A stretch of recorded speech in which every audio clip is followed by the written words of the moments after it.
one Earth, one family, one future. That's the focus of this G20 summit. Let's continue to work as one to seize this moment in history and maximize our collective investment. Seize the moment? Well, how do the globalists want to seize the moment? By forcing digital IDs on the world. And yeah, that means you. European Commission President Ursula von der Leyen, perhaps the most prominent advocate of that dreaded COVID passport, was out there advocating that we all have to have digital IDs because the future will be digital. You shouldn't have privacy, apparently. Yeah, that's what she believes. She claims that the IDs can be a real booster to emerging economies. The trick is to build public digital infrastructure, she said, that is interoperable, open to all, and trusted. Joining me now to explain just how dangerous this is, Nigel Farage, former Brexit Party leader. Nigel, this is about global government control and a way to, what, redistribute the wealth away from the so-called wealthy nations to everybody else? Well, it's about control, isn't it? I mean, this is the most glaring example we've ever seen from a prominent world leader. Von der Leyen is the president of the European Commission, 450 million people living within that union. Oh, and by the way, she's unelected, she's appointed, and here she is brazenly saying we need a digital ID card or app on our phones. Now, bear in mind, France and Germany are trialing this already.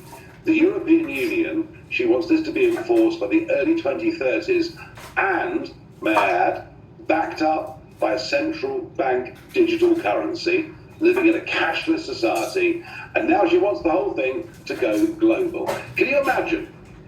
On this ID card will be not just your date of birth, your gender, your eye color, your height, your approximate weight.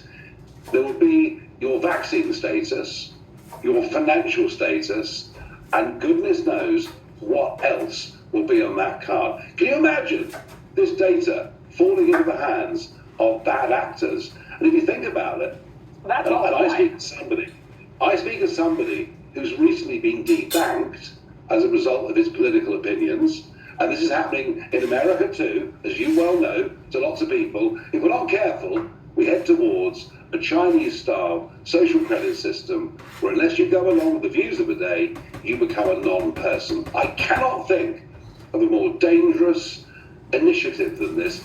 Yet the odd thing is you picked it up and you tweeted about it earlier on today, but the rest of the world's media are simply ignoring it. Well, and I think, Nigel, look, you and I have been talking about this issue since the old days, seemed like 5 or 6 years ago, when they were moving toward more global government standards. And it's always called the international norms, and the international community has rules-based international order. But one thing we know is that China will never abide by any rules-based international order that in any way would compromise their own ability to control their own destiny and their own people. So the elites in China would never, just like the elites here, they would never be susceptible to any of the controls for the rest of the people. They always float above the controls.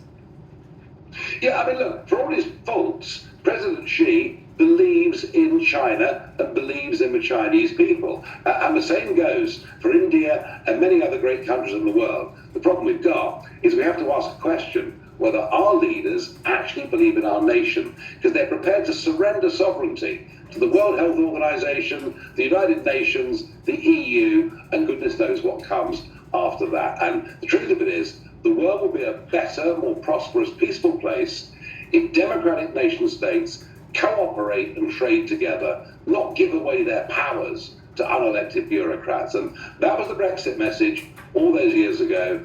I now think what our little island did becomes a stronger message for the world, and in particular, after what von der Leyen said, we simply have to say, no, we believe in liberty, we believe in freedom, we believe in the nation state. And Nigel, we'll talk about the Tory party and what's happened to those poor sops later. But thank you for being with us. Good to see you. All right, Biden's handlers have adopted a new tactic, and Kamala spends her weekend shaking